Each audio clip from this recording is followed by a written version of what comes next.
I'm delighted to be here with you today, and I thought by way of introduction I would show you a map of where I live to give you a little frame of reference. Of course, I live in the United States in North America, and I live in one of the most southern states, Texas. We're only 3 hours from the border with Mexico, and Mexico plays a large role in influencing life in San Antonio. For example, it's not unusual at all to go down to the baggage claim area in the airport where I live and find a mariachi band serenading. They weren't serenading me on this particular day, but everybody gets to enjoy the music. One of the highlights of San Antonio is Mi Tierra, a 24-hour restaurant. Never takes down the Christmas decorations. This is only one of the rooms, of which there are several, bright and colorful and great Mexican food. It's a completely different sort of atmosphere from anywhere I grew up. These are piñatas. They're made from paper mache. We hang them from a tree with a rope and pull them up and down while children whack at them with sticks. They're stuffed with candy, and at an adult party I attended recently, they were stuffed with little bottles of alcohol. Once they're destroyed, they're recycled and we begin again. They're another aspect of colorful life that we've immigrated from Mexico. San Antonio is a very gentle city. I've been impressed by the gentility of the people, the kindness, which I think may be influenced by the large Mexican population. For example, in San Antonio at Casbeers, they won't tow you, but violators will be told that there's more parking in the rear. And from the Mexican market, please don't take the baby Jesus, is a set. San Antonio is a very quirky kind of a place. One of my favorite activities when I first moved there was to drive around and get lost and look at the sights, because you never know exactly what you're going to see. Case in point, in 2008 I did a series of photographs, one each day, called Daily Visuals. And this is just one of the photos from that time. The mannequins definitely checking out the street. We have graffiti, we have wall paintings. It's a very rich visual town. This graffiti is not far from where I live. And we have a large outsider art community. Outsider art, of course, being people who make art who were not trained to be artists. And I find that sort of distinction a little laughable, to tell you the truth. How many of we quilt makers are actually outsider artists by that definition? This I discovered in one of my drives around town, a wonderful, wonderful yard crammed with these birdhouses, each of which was crafted by an elderly man. You can't even see the house. There are so many birdhouses. Close up of the side yard. The house is just surrounded by them. I'd love to see his workshop. It's a sentimental place. It's a very deeply spiritual place. Of course, San Antonio was a Catholic outpost. We have a string of missions that date back to the Spanish exploration of the Southwest. And it is not at all unusual to see these descansos, the Spanish word for the memorial that's created whenever someone is quite unfortunately killed in an automobile accident. I've watched the descansos for Oscar change over the seasons, and every quarter or so, every holiday, this little memorial on the curb of a city street is spiffed or changed or enhanced in some way, a tribute now going back 3 or 4 years to the death of this young man. Here's the house I live in, built in 1917. This is a cottage that keeps me busy. I love the lush growth, which is only true part of the year. Old houses like this take a lot of energy and creative endeavor, but I love it. It's home for me. But I didn't always live in Texas. I grew up in central Ohio in the Midwest of the United States. And because we were in a rural area, I was a member of 4-H. 4-H taught girls to sew and cook and taught boys to raise farm animals. And of course, there were gender differences, which may have been closed. That gap may be closed by now. I don't live in a rural area. I'm not so familiar with 4-H anymore.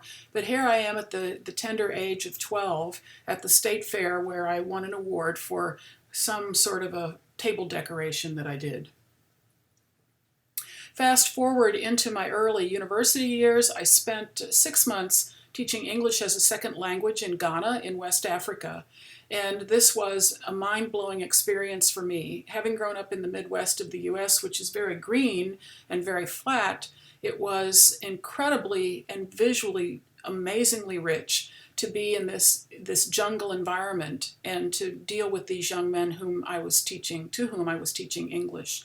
I loved the color and the vibrancy, not so much in this room, but being in West Africa changed everything about how I saw life, which of course was only furthered when I moved to Texas, which of course being so close to Mexico has its own vibrancy. When I went back to college, after having had that period of time in Africa, I lived with a roommate who also loved embroidery. And so she and I would sit and embroider at night after we got our studies finished. And this is one of my very first projects. You know, there is such a thing as a tree of life on a Queen Anne chair, or what's called a wing chair. And this is my version on a sling chair. I loved the stitching, and it was the beginning of my love affair with all things textile. I also loved soft sculpture because in 1978 and 9, it was beginning to be kind of a boom textile art form because of several books and several people who were really prolific. So this was repurposing, before we used that word. All of the gray rocks are actually old men's suit material.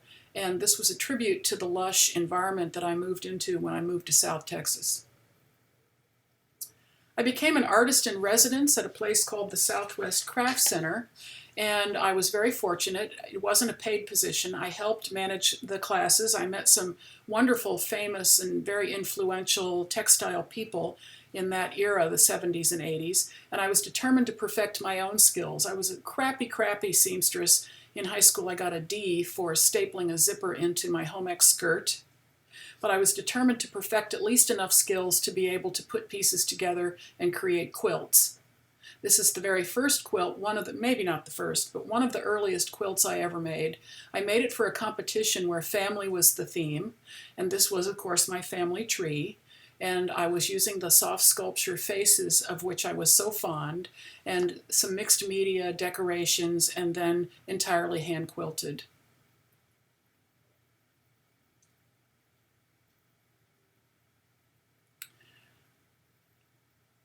There was an interlude of time during which I married, and I married a chef.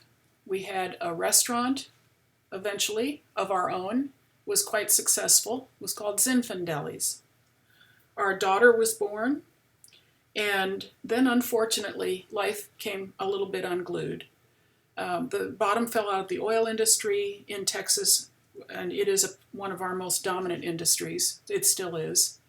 The restaurant began to fail, and my ex-husband developed a drinking problem, and I found myself bankrupt and divorced within a 3-month period of time, which was devastating. Of course, I'm not sure how bankruptcy works in this country, meaning New Zealand, where I'm speaking, but I know in the United States it's a tough task to try to build back after a bankruptcy.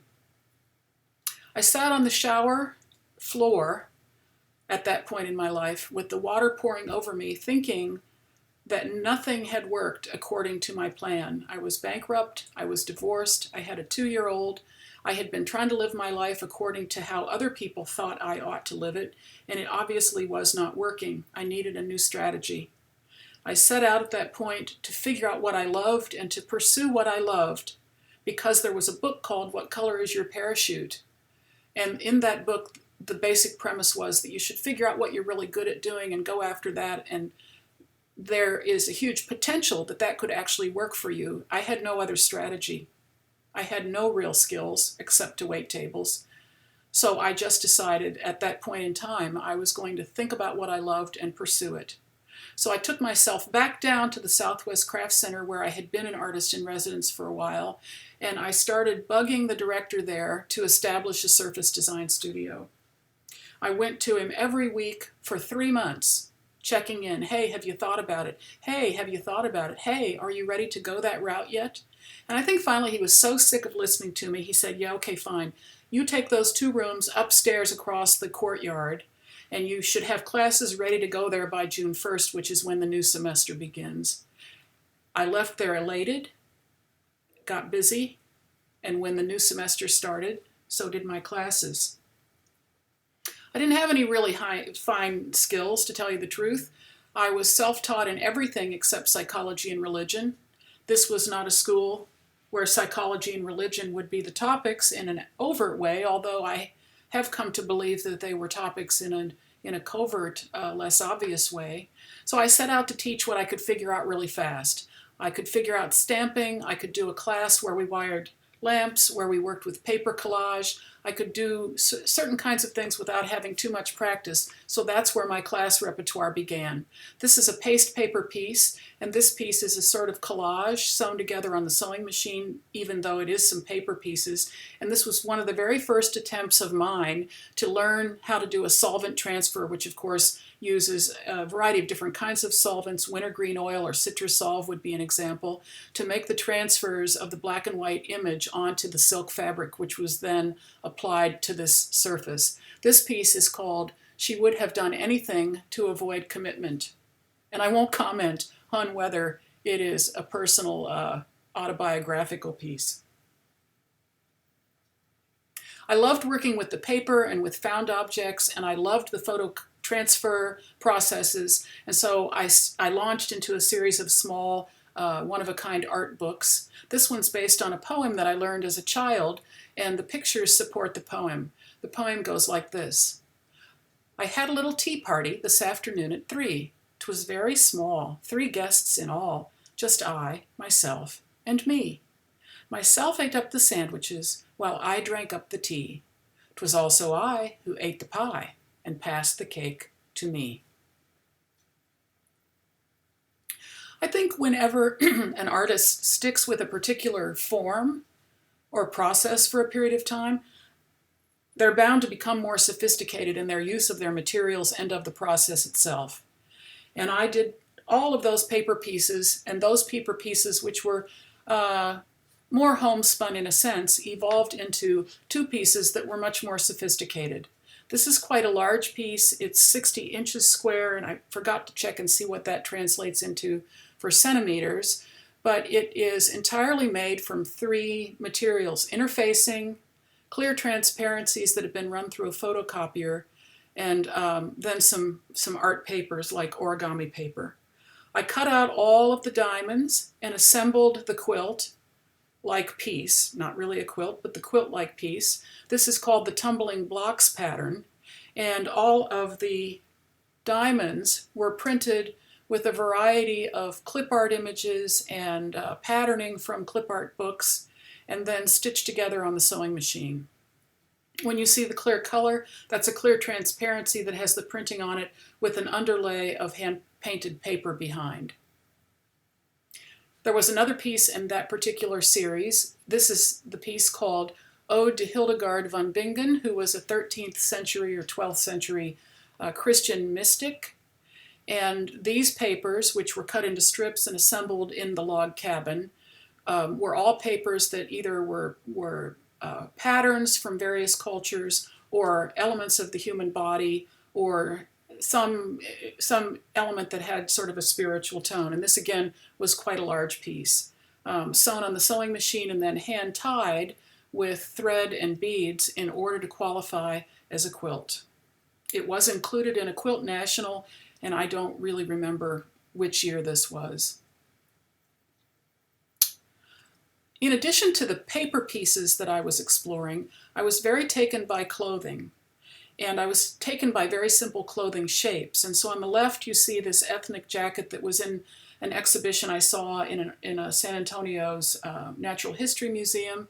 The piece on the right is a garment by Catherine Westphal, who was an elemental fiber artist from California in the 80s. That piece is made entirely from printed paper and denim. I loved these simple clothing constructions because I could actually do them. I think I said I stapled a zipper into my skirt in ninth grade and got a D, but these simple flat shapes were manageable for me. And so this is actually one of the first kimono style tops that I made from vintage bark cloth, silk noil, and then the hand embroidery, of course, I loved so much. And the padding allowed that fish to pop out just a little bit. Clothing was popular and it sold, and I needed this because of my bankruptcy. I wasn't making a ton of money at the craft center. So I was piecing together the life that has now been my life of freelancing and parceling together various kinds of activities. And I must admit, it's perfect for my temperament and it's never boring. The dress on the left was constructed with a collaborator, and of course it incorporates this beautiful hand-embroidered found panel.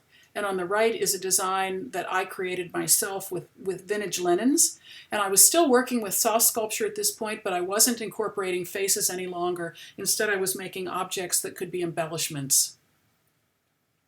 This is my magic coat, and the magic coat was made from recycled and repurposed fabrics in addition to some glitzy things from the half-price table, and of course had the requisite white dove perched on the shoulder. Simple forms often reflect the beauty of nature, and here you can see a garment that was part of a collaboration that I did with my dear friend Renita Kuhn.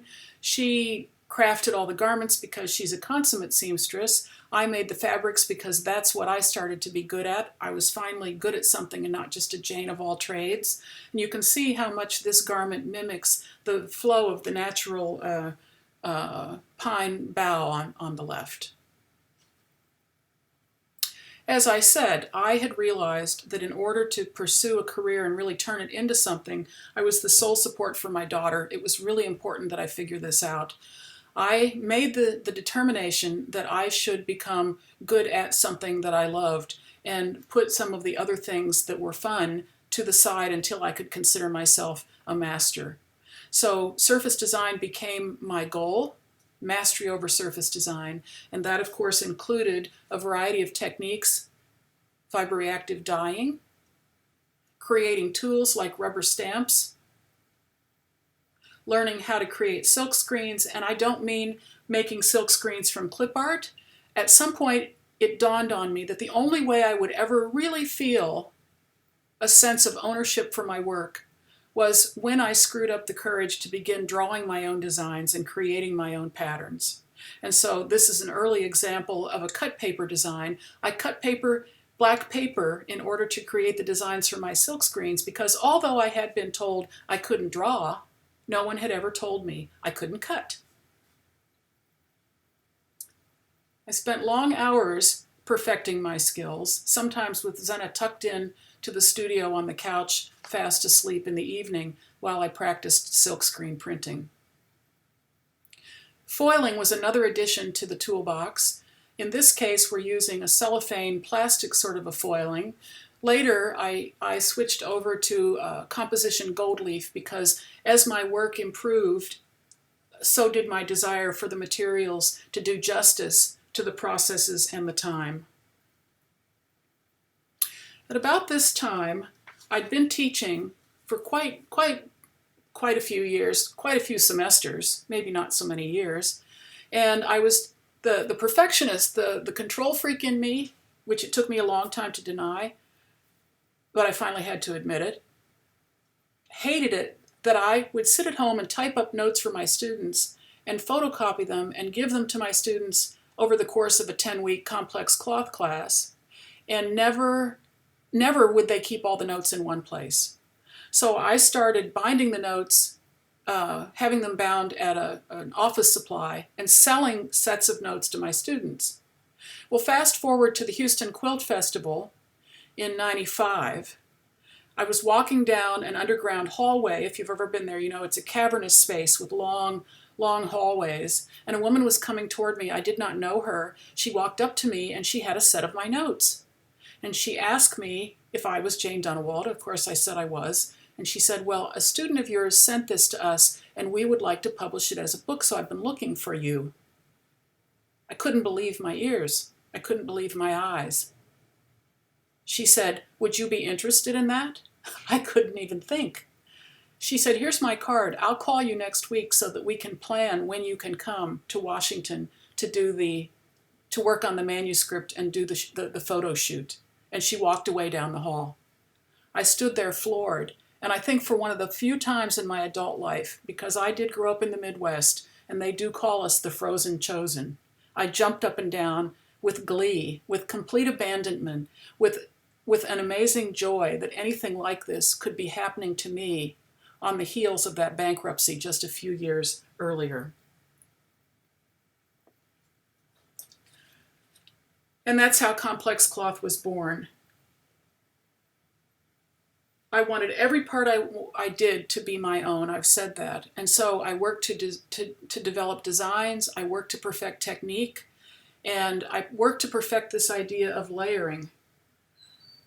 I worked to figure out how discharge and printing and stamping and dyeing and foiling and leafing and hand stitching could all work together. And I worked to perfect my designs. I worked with these expanded squares, which have become sort of a hallmark of my work and have become beloved tools for many, many other people in our field. I was thrilled that my design elements were marrying my materials and my processes in a way that was pleasing. But I hadn't really figured out what I talk about as the third leg of the three-legged stool. The three-legged stool is process, that's one leg. That's what you do. The other leg, one other leg is materials. That's the fabric or the paintbrushes or the yarn or the knitting needles. That's all related to the materials. But you don't have a steady stool if you don't have that third leg. And the third leg is sometimes the hardest one to get a handle on because that's content. And frequently we don't come into this field. I'm not sure any artist really comes into any branch of the arts knowing what the content is. Usually the process and the materials come first. But here's where I first started thinking about content. I was making this piece of fabric and I was totally in love with the layers of color and with the dyeing. This started out as white fabric, as do all of my fabrics.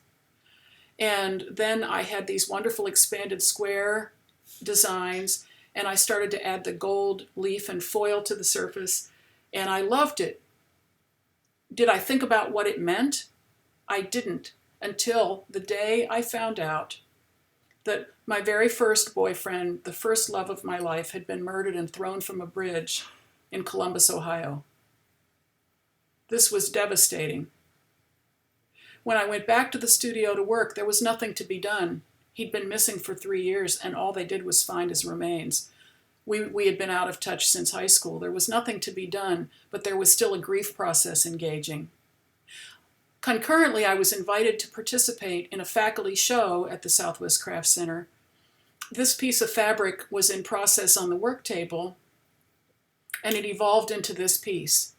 Because when I hung the piece up and I looked at it, I no longer just saw a set of design elements working together. I saw spirits leaving the earth. And I saw spirits leaving the earth from rubble. And so this was the first installation that I ever created by bringing in the bricks and the debris and the rubble and the burned out candles and stacking them at the base of this piece, which honored that boyfriend from so long ago. That piece led to other pieces, and it led to the realization that there were things I was actually interested in and that I cared about, that this was my passion. Working helped me understand myself, and it gave me a voice to express my opinions and my emotions on all kinds of faces. It helped me confront my shadow. This piece helped me confront the side of me that was inadequate, that felt that mothering was not something I could accomplish. These pieces helped me address mothering and also the treatment of women and my spiritual side. This piece is 9 images, basically a 9-patch, taken from an out-of-print book on mothering. They're solvent transfers with the Citrosolve. And the machine quilting is actually words that go around those images, and they're the words from Gibran's The Prophet. And they are the part of the prophet that goes like this. The sons and daughters. Your children are not your children. They are the sons and daughters of life longing for itself. They come through you, but they know you not. And where they live, you will never visit, because it is in the house of tomorrow, where you will never go. Something to that effect. So I created this piece. I was struggling with motherhood. This was my therapy at the time. My darling daughter was my best model. This piece had birthday candles sewn all the way around next to that nice soft binding that babies love so well. When the candles were sewn down, then they were lit. And when they lit, they burned holes in that binding. And since those bindings are frequently polyester, after they've been burned, they get crusty and hard. This was the evolution of my understanding of a visual language and how there are symbolic qualities that we can imbue in our work that give it great meaning and allow it to touch other people's lives. This was another piece from just about that same era. This was a piece where I had been thinking about doing a body print of my daughter. She was in second grade, about that age that you saw in the previous picture. When I drove her to school, I thought, well, I can't do that to her if I don't do it to myself. So I went home, laid a sheet on the floor in my back room, painted my body up with black textile paint, got ready to lay down on the fabric and realized I was too big. I wasn't going to fit.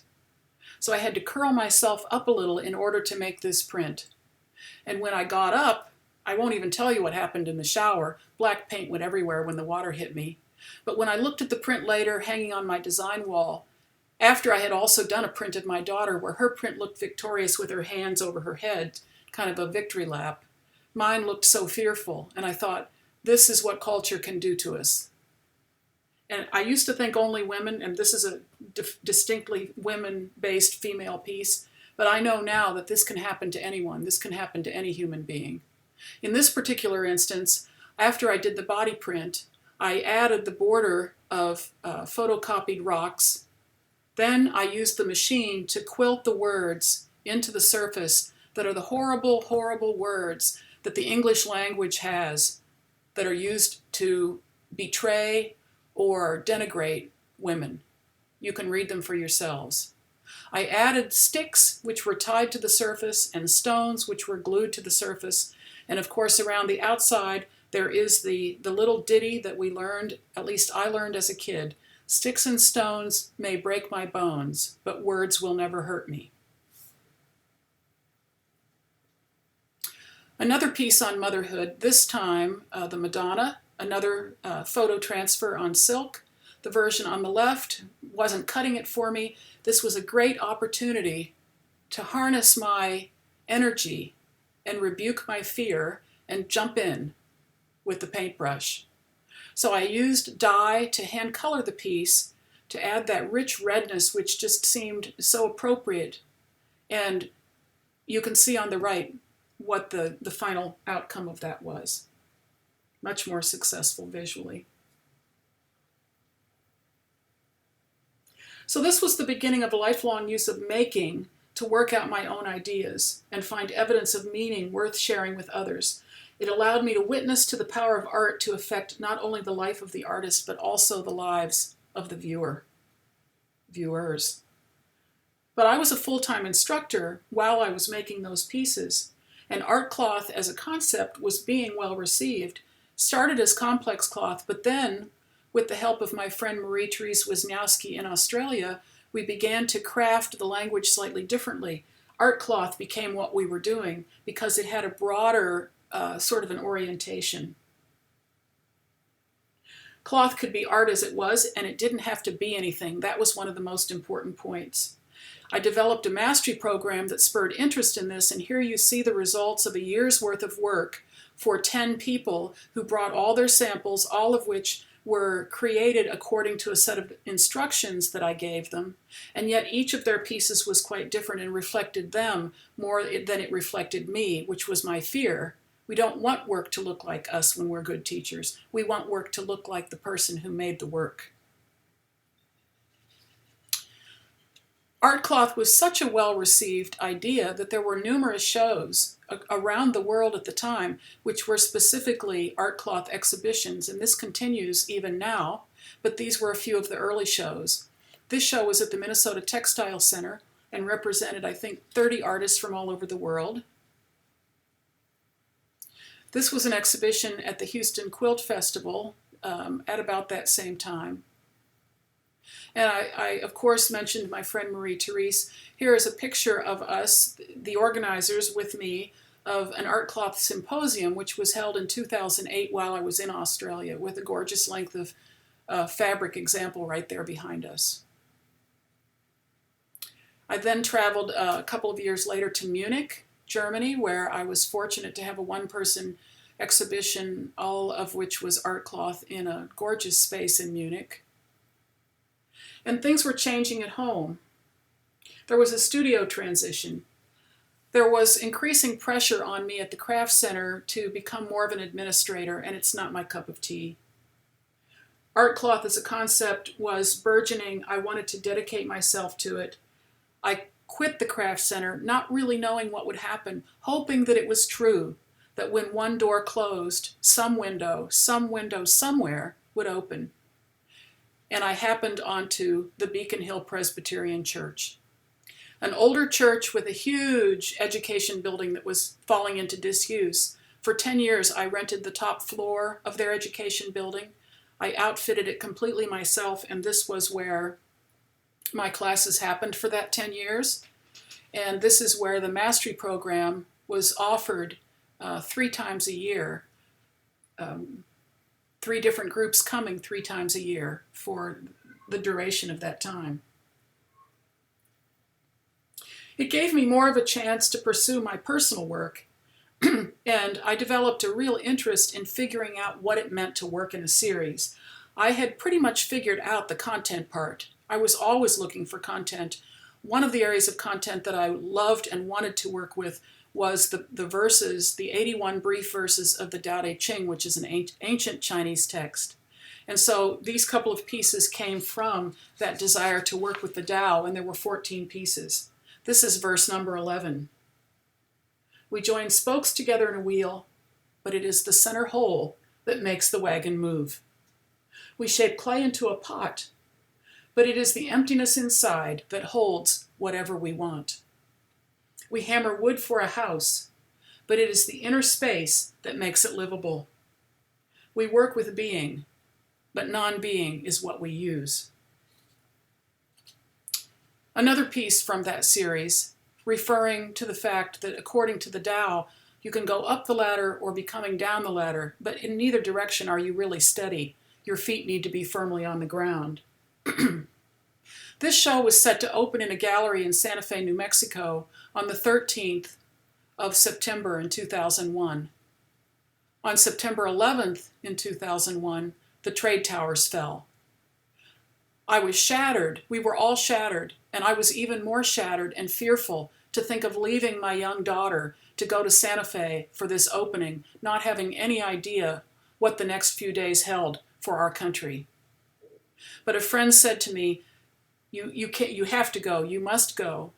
They can't win. Your daughter will be fine. Packed me into the car. We drove the 13 hours to Santa Fe. The night of the opening was drizzly and damp. The opening was well attended. People were appreciating the work. Next to each of the pieces was the verse that had inspired the piece.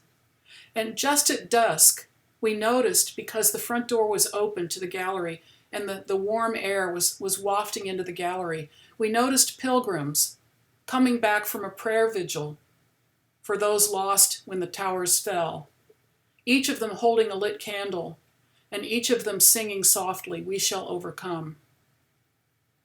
Those of us in the gallery went to the door of the gallery and looked out at the pilgrims walking gradually, slowly up Canyon Road.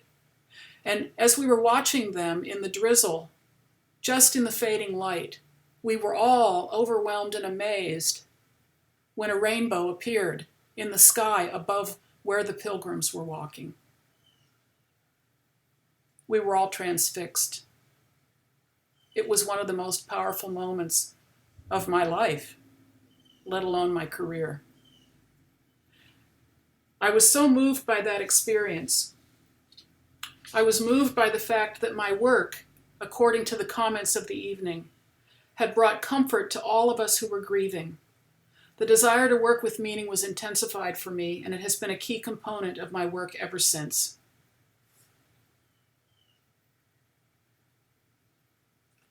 In 2005, I was given another opportunity for a one-person exhibition. The name of this series was The Disciple of Life. It was based on observations of boundaries. I noticed sitting in my upstairs office one afternoon that when I looked out the window, the birds, the pigeons sitting on the wire, every time another bird landed, all of the birds scooched over a little bit until they were equidistant apart again. I realized then that they had a different sense of boundary than we humans have. And this inspired me to look for other examples of the differences between human boundaries and animal boundaries. For example, herds of animals, flocks of birds, fly great distances across human boundaries and ignore them completely. Nobody pays any attention to what's Palestine and what's Israel. The only creatures who do are human creatures. This was a very troubling thing, but a very real thing to acknowledge. Boundaries are a human problem. And even in the animal world, there are solitary figures, like the owl. Of course, we give the owl a great wise sort of demeanor. But owls don't fly in packs. They're alone, thinking. The elements in the series were not always recognizable elements. Sometimes they were abstracted versions of things. This was the beginning of a visual language where circles could be moons or they could be wholeness. In this case, it could be the sun.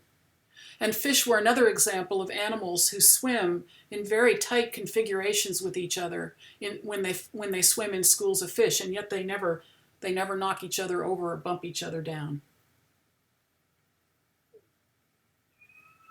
Ideas about boundaries rolled around in my head a long time, and I had one more piece that actually came to fruition during the Iraq War and was related to the idea of body printing also that I'd done such a long time ago.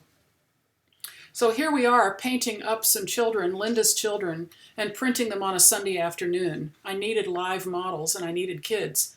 These kids agreed willingly to be painted. Most kids think it's really a blast. And they were rewarded because we could hose them off outside on that hot July day, and then everybody could have a popsicle. The large piece that was created from their body prints was started as a flag fold pattern. The flag fold, which you see in the background, that's the dyed pattern. The flag fold is a symbolic pattern because it represents how we fold the American flag when a soldier dies after the funeral has been completed. The American flag drapes the casket, and when the funeral is completed, it's flag folded like this, using this exact pattern before it's presented to the family.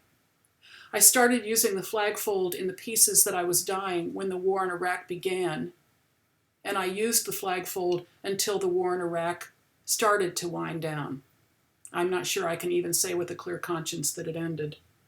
But in any event, this is a series of photocopy transfers of flowers over that flag-folded background with the body prints of the children and then some hand coloring. The name of the piece is A Wartime Prayer for the Children and the Flowers.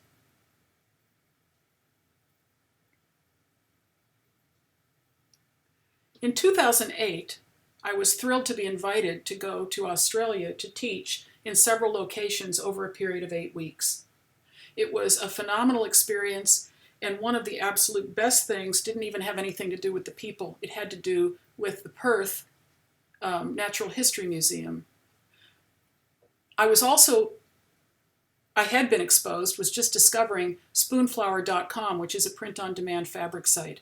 So here's a little example. Let's walk through how this works. It's a picture of a koi. When I load it to Spoonflower, I can turn it into a repeat pattern, which is what I have here.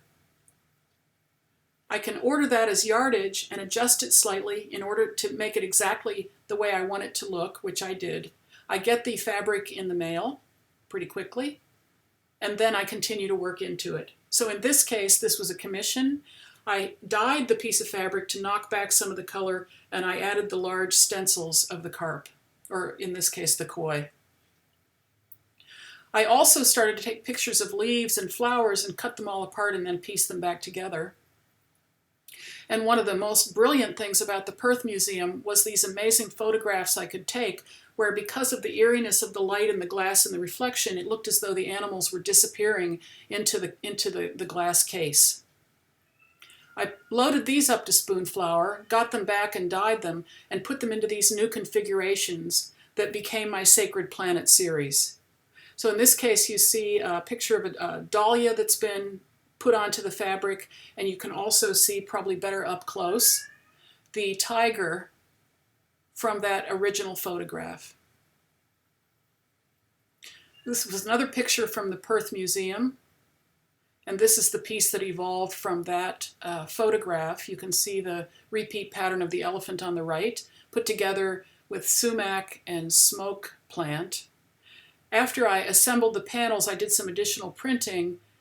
The entire series was meant to honor these animals, which are they're priceless. The priceless role they play in this amazing world that we call the Earth, and how they are literally beginning to disappear in the same way that they disappear in these patterns that I've created. I loved working with those digital fabrics and printing processes, but I was missing the hands-on. And so there were a couple of transitional pieces that moved me back toward working more exclusively with the surface design processes that I had loved for so many years. And this is an example of a piece. Here we are again with the photocopy transfers. On the left, those are all, the gray ones are solvent transfers, some of which are enhanced with embroidery. And the panel on the right is a digital print from spoonflower of a spruce branch. There you get a sense of the close-up of the detail of the photocopy printing transfers and then the embroidery that I did to enhance some of them.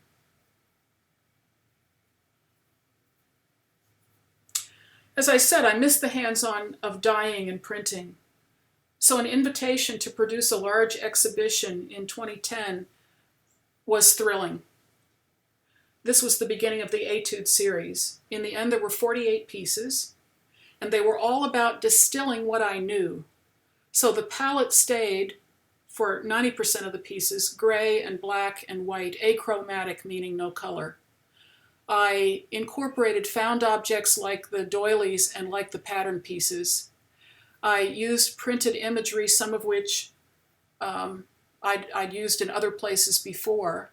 And they were all very long, wide pieces because they referenced the scale of sheet music or pages in a book. I used a lot of repurposed clothing fused onto the surface prior to the other applications of elements. And I incorporated a lot of sand printing, which is what that black orb is made from, directly onto the surface. I had a very profound recognition how it all ties together even when you don't think there's a connection between one thing and another.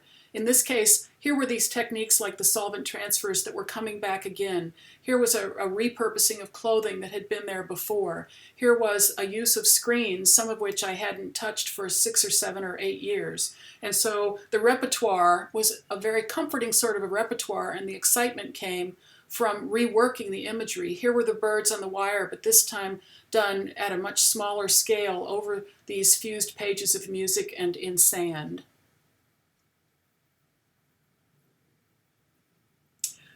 But life was changing again. I was losing the studio at the church because of attrition. They couldn't afford the property and it was going to be sold. So I was on a quest for almost a year to find another studio property. 2 fell through, and then one morning, biking through my neighborhood, I rode past this house, which I had always admired. It was definitely on the run-down side, but the price was right, and it had this big property next to it. That's where my little blue car is sitting, which had at one time apparently been quarters for maids or slaves or somebody. I don't really know. But in any event, the house was built in 1890. It had been around a long time, and it was available. I called up my realtor, and she came right over, and a month later, I owned the property. I bought the property with this in mind. I had to go to the city and get some ordinance sort of things changed, and there was still an awful lot of work to be done to this old dilapidated house. But we got the upstairs ready as an apartment. We got the downstairs set as a space where people could cook and mingle and eat and critique. And then we launched into the actual building of a large wet studio, which would be adjacent to the original house. This is what the property looks like today. Quite a transformation from 2012 to running on into 2018 quite soon, if the clock keeps ticking. I have that mural because the neighborhood was a popular neighborhood for what we call taggers, graffiti artists. I went downtown and found some graffiti artists and paid them to put the mural on the building. That way no one else would ever tag it because of the respect within their world. We built a large deck and added a 3-compartment sink to the back, along with a seated porch where people can relax. And it is a dream come true. I'm incredibly blessed, and I think that every single time I drive onto the property. Inside, we have plenty of space to work, lots of tables, lots of sinks, a washer and dryer, and this big printing table, which is one of my most favorite things. But it seemed rather quiet. It was just missing this. And this is really what it was designed to do. When I have students and we're actively engaged with our work at hand, the room buzzes with activity and positive vibrations, and it is one of the absolute best places, one of my most favorite places to be. And life was continuing to change. I got married. I never thought I would, and I've had to eat my words more than once. But I did get married, and I married someone who is amazing, an amazing human being. And one of the very early things that we did together was to go to a show of Matisse paintings. And you know, something in me broke open. I'd been working with gray and black and beige for a long time, and I'd never really thought about whether that reflected my mood or whether that was a discipline, and I'm not sure it really matters. But I can say that when I looked at these paintings of Matisse's, I cracked open and I loved his use of color, and it was exciting and happy, and I thought to myself, I want to do this. And so I worked on a series which was actually an ode to Matisse. You can probably see that that photo, that picture on the wall, the silhouette, is taken exactly from one of his pieces. But the rest of it was only really inspired by his raucous use of color and his raucous use of perspective. And my most desired thing here was to acquire, or to use what I already had on hand, these table linens and these old embroideries and these needle points that I'd found in bins at thrift stores, cast off because no one appreciated the work that had gone into them. I took a few of Matisse's paintings and made transparencies of them, and then I projected them onto my fabric as a way to get started, and I drew in the basic sort of a layout, and then I put his away and continued with mine. This one is called Knitting with Matisse. They're a combination of needle felting, this applique of the textiles that somebody else embroidered and completed, and my own screen printing and hand painting and coloring. In this particular case, the cat is part of a square needlepoint panel. I drew in the designs that mimicked the squares, created a thermofax in order to print the wall so that it worked with the needlepoint design. The flowers, of course, you can see are embroideries that someone else did, as is the little sailboat image. And to take all of these elements that were cast off and no longer valuable, just for a few dollars, finding them in thrift stores, was incredibly enjoyable and exciting. This one even had a full tablecloth draped from the surface of the piece. I think exploration is one of the things that people will probably think about when they think about me once I'm gone. I'm proud of being rather fearless when it comes to trying new materials and assembling new kinds of things together, and this is another continuation on that theme. The Matisse series ended, came to a rather obvious end. 14 pieces were finished, and I was on to the next thing. And the next thing was to continue an exploration of taking spackling, which is a product usually reserved for the walls, but it turns out is an acrylic product in this day and age, and wondering what would happen when that spackling was applied to a fabric surface. How much spackling could I put on that fabric before it would no longer bend, before it was no longer really a quilt, which is where my most recent series has come from. Quilt, not quilt. This is partially an old quilt on the left, married to a new quilted piece that I created on the right, and it is the Grandmother's Flower Garden. The black lines of the foliage, that's all sand. Pushing the spackling has been an interesting experience. In this case, the seams of the quilted blocks were turned to the front of the piece and then spackled in order to create the texture. In this piece, the blocks, which were another version of a log cabin, I bought the blocks separately, assembled them onto the felt backing that I use, and then spackled selectively. This was also spackled selectively, and now I'm adding small bits of paper, handmade paper and printed paper and gold leaf over the original pattern, changing the pattern somewhat while still honoring the pattern that was there originally.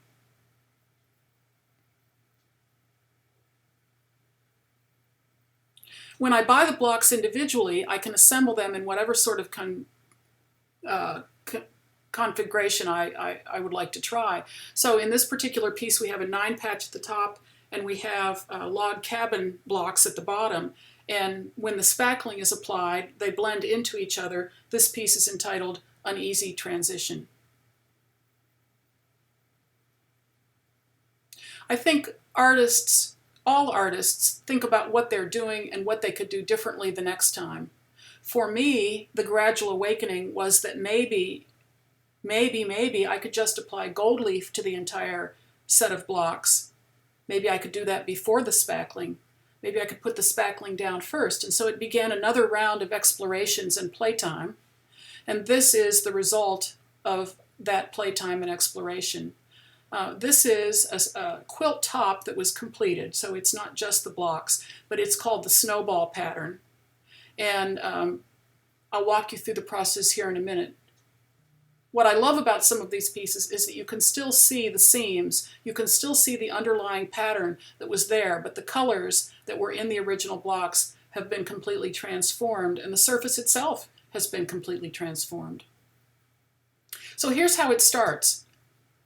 These are all individual blocks, and I pin them up onto the felt and figure out what sort of a configuration I want. And then I fuse them all down.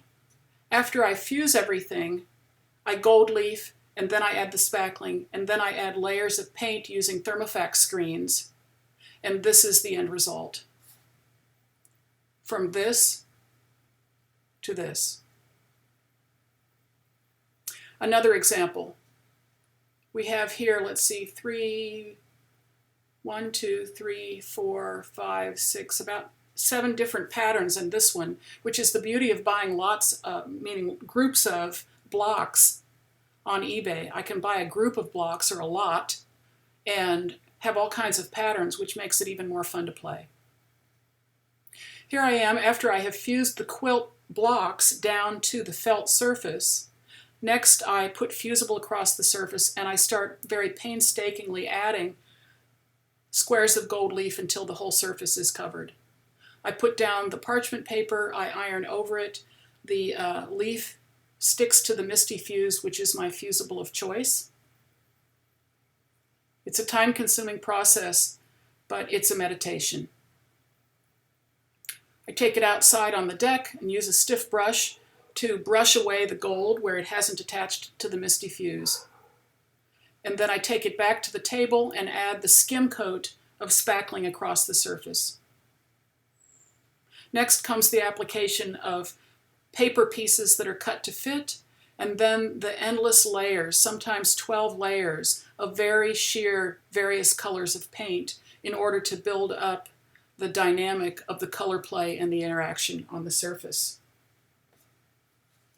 I expect these explorations to continue, and I'm still very enamored. I'm in love. I'm in love. I'm in love with my husband, and I'm in love with the amazing processes that are coming together after such a long time of working. It's a gift to see what the thread of continuity is from where I started to where I am today, and it's still going on. And I'd like to close with this poem by Rumi.